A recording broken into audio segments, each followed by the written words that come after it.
Tu as déjà ressenti ça? Cette sensation étrange d'entrer dans un lieu et de sentir que l'atmosphère change comme si l'air devenait plus lourd ou plus silencieux et personne ne dit rien. Mais toi, tu le perçois. Certaines personnes deviennent plus sérieuses, d'autres se mettent à rire trop fort, comme si elles avaient besoin de combler un vide, et d'autres s'éloignent simplement, comme si ta présence était trop. Et ce qu'il y a de plus déroutant, c'est que tu n'as même pas essayé d'impressionner. Tu n'as pas parlé plus fort. Tu n'as pas cherché à attirer l'attention. Tu étais simplement là. Mais quelque chose en toi a touché quelque chose en eux. Et si je te disais que ce n'est pas de l'imagination, et que ce n'est pas non plus une énergie mystique comme Internet aime la vendre, c'est un phénomène psychologique profond, quelque chose que Jung reconnaîtrait immédiatement. Il existe un type de présence, une aura qui ne vient pas du maquillage social, ni de la performance, ni du masque. Elle vient de l'intégration intérieure, de quelqu'un qui a cessé de s'abandonner, de quelqu'un qui a commencé à regarder sa propre ombre en face, et qui pour cette raison n'a plus besoin de l'approbation des autres. Et c'est précisément cela qui perturbe les autres. Parce que lorsque tu n'as plus besoin d'être accepté, tu deviens un miroir, et personne n'aime regarder ce qu'il évite en lui-même. La majorité des gens vivent dans une sorte de pacte silencieux.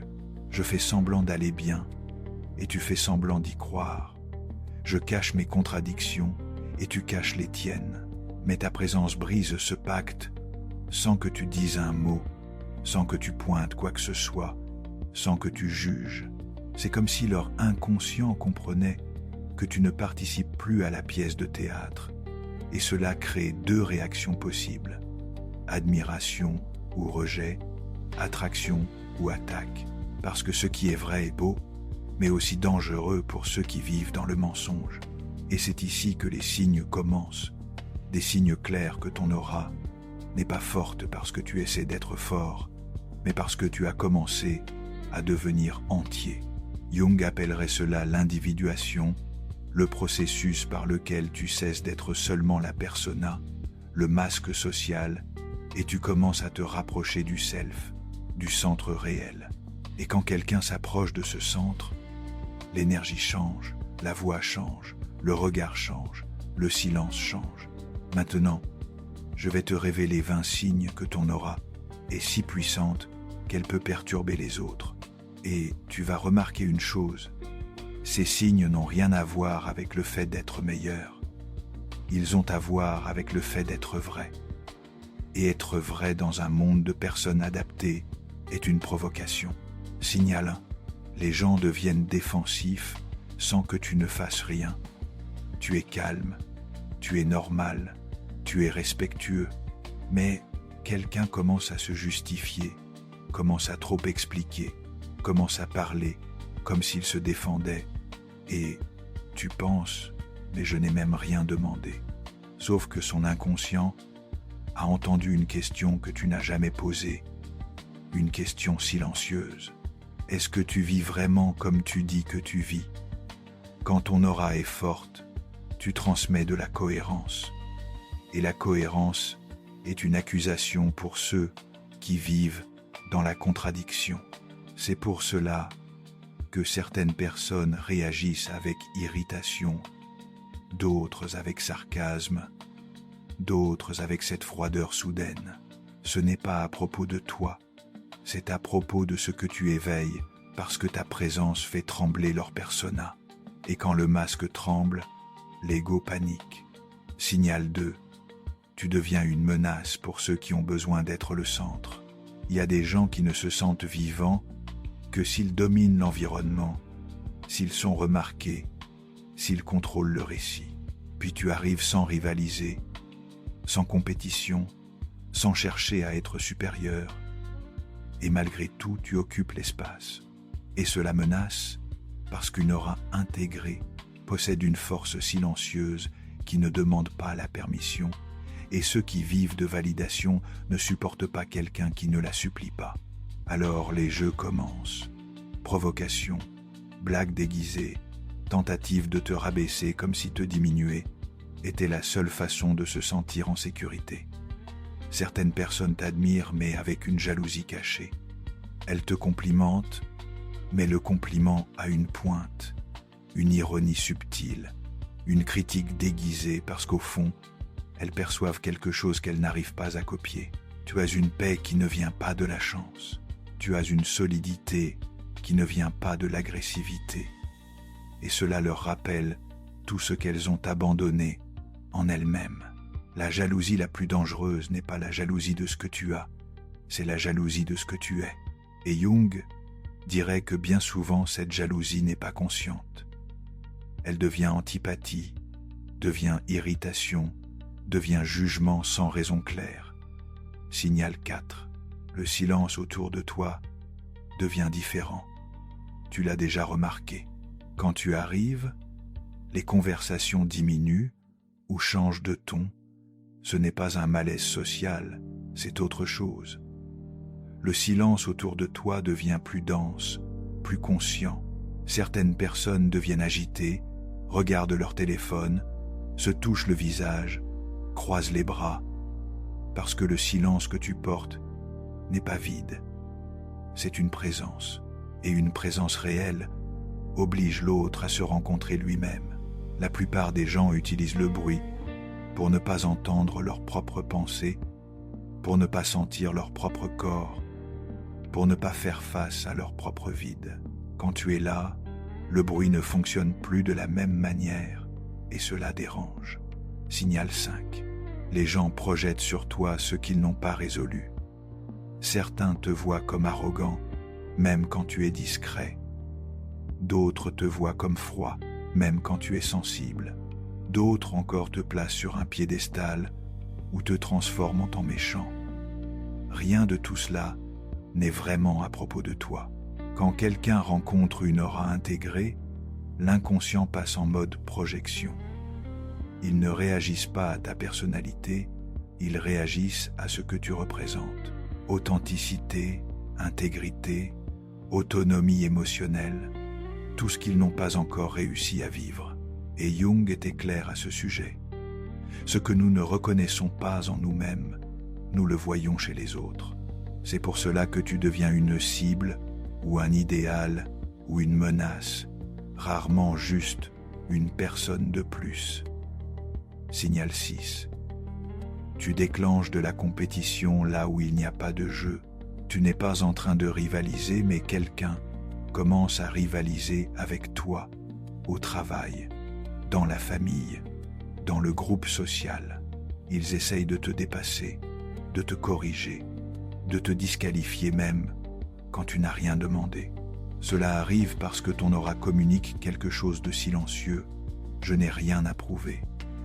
Et pour ceux qui ont construit toute leur identité sur le fait de prouver leur valeur, c'est insupportable. Alors, la seule issue est de te transformer en rival, même si tu n'es jamais entré dans le jeu. Signal 7. Certaines personnes s'éloignent sans explication. Elles disparaissent, arrêtent de répondre, deviennent froides. Et tu ne comprends pas parce qu'il n'y a pas eu de conflit, pas de dispute, pas de manque de respect, mais il y a eu quelque chose de plus profond. Ta présence a commencé à exiger une version plus honnête d'elle-même, et tout le monde n'est pas prêt à payer ce prix. Alors, elle s'éloigne, non pas parce que tu as fait quelque chose de mal, mais parce que tu as fait quelque chose de juste. Tu as cessé de te diminuer, cessé de t'adapter, cessé de t'abandonner. Et cela change tout. Jusqu'ici, remarque une chose importante. Ces signes ne parlent pas de supériorité, ils parlent d'intégration. Une aura puissante ne vient pas d'un ego gonflé. Elle naît quand tu cesses de te trahir toi-même.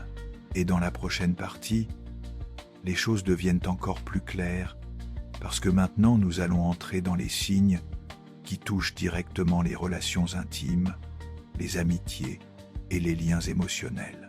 Signal 8. Les relations superficielles ne tiennent plus avec toi. Avec le temps, Certaines connexions ne tiennent tout simplement plus. Les conversations vides te fatiguent. Les drames répétitifs t'épuisent.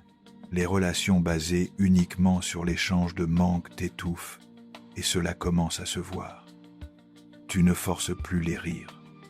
Tu n'es plus d'accord juste pour maintenir la paix. Tu ne fais plus semblant d'être intéressé. Et quand tu arrêtes de faire semblant, les relations construites sur le faux semblant s'effondrent. Certaines personnes vivent cela comme un rejet, mais ce n'est pas le cas. C'est de la cohérence intérieure. Jung dirait que lorsque le self commence à émerger, l'ancienne persona ne peut plus soutenir les liens qu'elle a créés. Alors ne sois pas surpris si certains liens tombent sans bruit, sans scandale, sans explication. Ils ont rempli leur fonction et toi tu as changé de niveau. Signal 9. Ceux qui s'approchent vraiment changent. Certaines personnes, lorsqu'elles se rapprochent de toi, n'en sortent pas indemnes. Pas dans un sens négatif, mais dans un sens transformateur. Elles commencent à réfléchir davantage, à remettre en question leurs décisions, à revoir leurs schémas. Parfois, elles s'éloignent même pendant un temps parce que quelque chose a été activé. Ton aura ne guérit personne, mais elle crée un champ où la vérité devient plus difficile à éviter et c'est inconfortable. C'est pour cela que ceux qui restent changent généralement et ceux qui ne veulent pas changer s'éloignent non par méchanceté mais par autopréservation psychique. Signal 10. Les relations intimes deviennent plus intenses ou se terminent. Quand quelqu'un s'implique émotionnellement avec toi, il n'est plus possible de rester en surface. Ta présence exige de la profondeur, exige une responsabilité émotionnelle, exige la vérité, et tout le monde n'est pas prêt pour cela.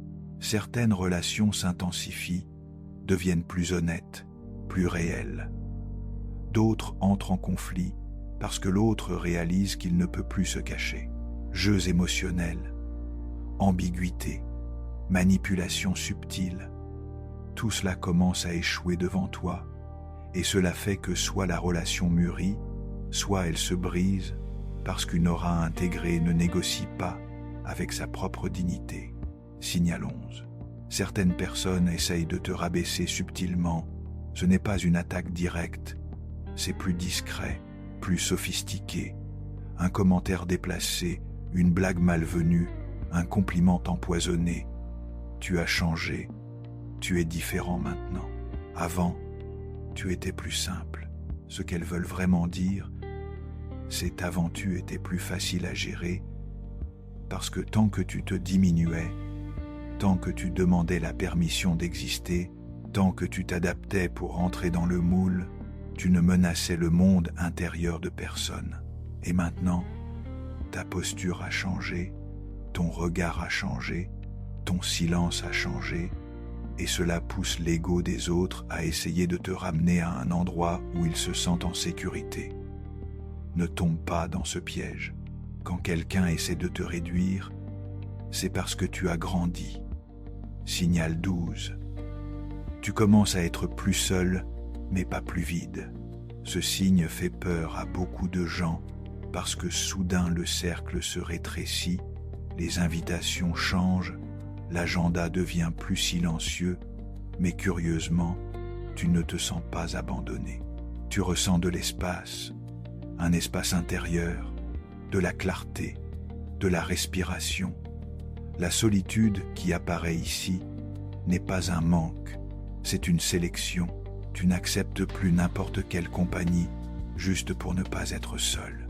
Et cela est un immense tournant psychologique. Jung disait que le processus d'individuation passe inévitablement par une période d'isolement, non comme une punition, mais comme une réorganisation intérieure. Tu es en train de te rencontrer, et cela exige du silence. Signal 13. Tu cesses de vouloir être compris par tout le monde. C'est le signe le plus clair de tous. Tu ne ressens tout simplement plus le besoin d'expliquer qui tu es. Si quelqu'un comprend, parfait. S'il ne comprend pas, ce n'est pas grave.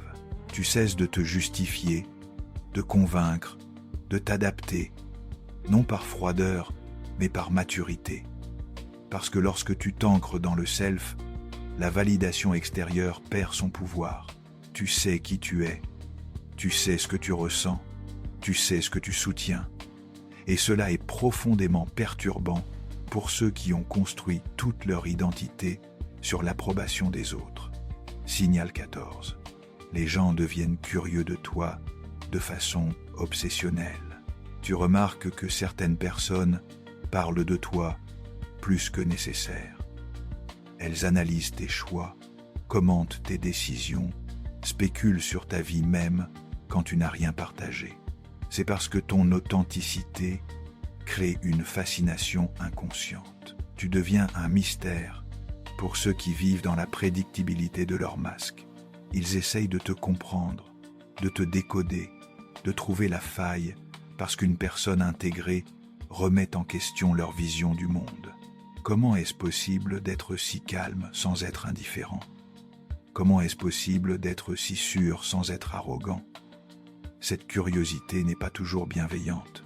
Parfois, elle devient investigation, parfois elle devient surveillance, parce que tu représentes une possibilité qu'ils n'osent pas explorer. Signal 15. Ton opinion devient plus importante que ce qu'elle devrait l'être.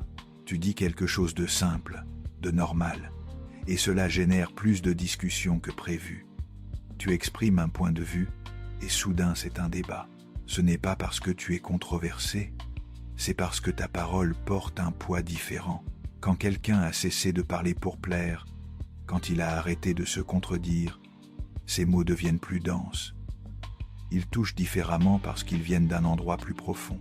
Alors même une observation banale peut déclencher des réactions intenses. Certains vont être d'accord avec passion, d'autres vont s'opposer avec véhémence. Et toi tu restes là, en te demandant pourquoi tant d'émotions pour si peu. C'est parce que ta parole ne vient plus de la superficie et les gens le sentent. Signal 6. Les manipulateurs perdent leur pouvoir avec toi. Ceux qui utilisent la culpabilité, le chantage affectif, les menaces subtiles commencent à échouer. Tu ne mords plus aux hameçons. Tu n'entres plus dans leur jeu. Tu ne te justifies plus face à leurs accusations. Et cela les désoriente complètement parce que leurs stratégies habituelles ne fonctionnent plus. Un manipulateur a besoin d'un terrain émotionnel instable pour opérer. Il a besoin de ta peur, de ta culpabilité, de ton besoin d'approbation.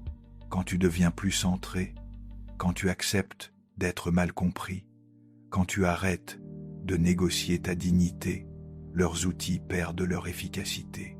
Et souvent, ils intensifient leurs tentatives avant d'abandonner définitivement. Signal 17. Les personnes toxiques t'évitent naturellement. Tu remarques que certains profils ne s'approchent plus de toi. Les draineurs d'énergie, les victimes chroniques, les narcissiques cherchent autre chose. Ce n'est pas que tu les repousses activement, c'est que ton énergie ne les nourrit plus. Une aura intégrée ne fournit pas le type de validation dont se nourrissent les personnalités toxiques. Tu ne donnes plus d'attention gratuite. Tu ne te sacrifies plus pour sauver qui que ce soit. Tu ne te perds plus dans les drames des autres. Et sans cette nourriture émotionnelle, ils vont naturellement chercher ailleurs. C'est une sélection naturelle qui se fait sans effort de ta part. Signal 18. Tu commences à attirer des gens différents. Pendant que certains s'éloignent, d'autres arrivent. Mais ces nouveaux liens sont différents. Ils sont basés sur l'authenticité plutôt que sur le besoin. Ces personnes ne cherchent pas à être sauvées, ne cherchent pas quelqu'un pour valider leur choix, ne cherchent pas un public pour leur drame. Elles viennent pour un échange réel, pour une connexion profonde, pour grandir ensemble. Ces relations sont moins nombreuses, mais infiniment plus nourrissantes, parce qu'elles sont fondées sur qui tu es vraiment et non sur ce que tu peux donner. Signal 19. ton silence devient plus puissant que tes mots. Les gens commencent à faire attention non seulement à ce que tu dis, mais aussi à ce que tu ne dis pas. Ton silence n'est plus perçu comme passivité, mais comme choix conscient. Quand tu ne réagis pas à une provocation, ce n'est pas de la faiblesse, c'est de la maîtrise. Quand tu ne participes pas à un débat stérile, ce n'est pas de l'indifférence, c'est de la sagesse. Ce type de silence dérange parce qu'il oblige les autres à se confronter au vide de leurs propres paroles. Dans un monde où tout le monde parle fort pour exister, celui qui maîtrise son silence détient un pouvoir particulier. Signal 20. Tu deviens un catalyseur de vérité. Ta simple présence fait que les gens deviennent plus honnêtes, parfois malgré eux. Les conversations deviennent plus profondes. Les masques tombent plus facilement. Les gens se confient, révèlent des secrets, parlent de leurs peurs les plus profondes. Ce n'est pas que tu demandes ces confidences, c'est que ton authenticité crée un espace sûr pour la vérité des autres. Mais attention, cette capacité vient avec une responsabilité. Certains vont te raconter leurs secrets puis s'éloigner parce qu'ils auront honte de leur vulnérabilité. D'autres vont projeter sur toi la responsabilité de leur révélation. Tu deviens un miroir et tout le monde ne supporte pas son propre reflet. Maintenant, peut-être commences-tu à comprendre pourquoi avoir une aura puissante n'est pas toujours confortable. Ce n'est pas une garantie de popularité ou d'appartenance, c'est un appel à la responsabilité. La responsabilité d'être entier dans un monde fragmenté, d'être cohérent dans un monde de contradictions, d'être authentique dans un monde de masques. Il y a quelque chose que presque personne ne t'explique. Quand on parle d'énergie forte, l'inconfort ne se produit pas au niveau conscient. Les gens ne pensent pas rationnellement « cette personne me dérange ». Ce qui se passe est bien plus primitif et bien plus profond. Quand quelqu'un entre en contact avec toi, l'inconscient de cette personne commence à réagir parce que ta présence active des contenus refoulés, des désirs qu'elle a avalés, des émotions qu'elle a étouffées, des vérités qu'elle a repoussées.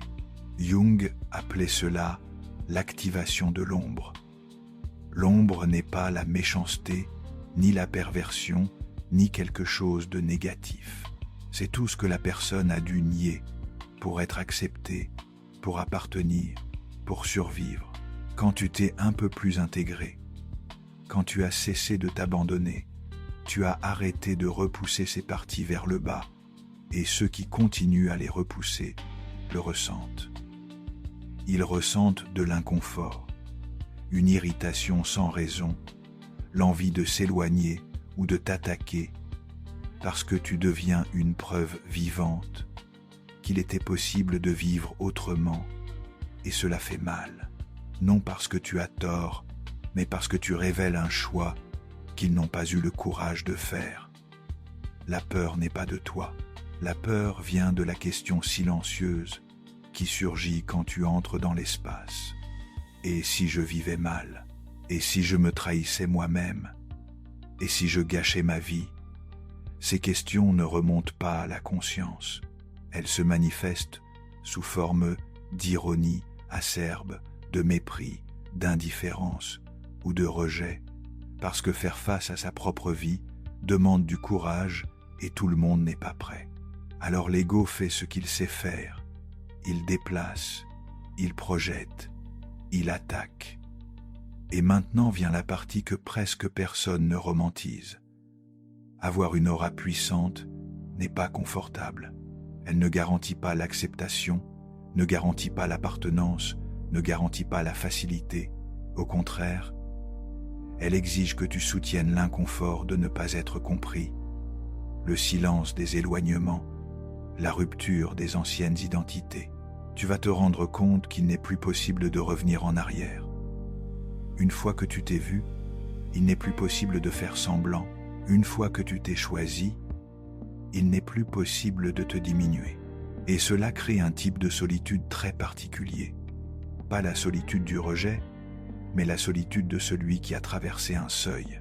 Jung disait que celui qui entre dans le processus d'individuation se sépare inévitablement du collectif, non pas physiquement, mais psychiquement.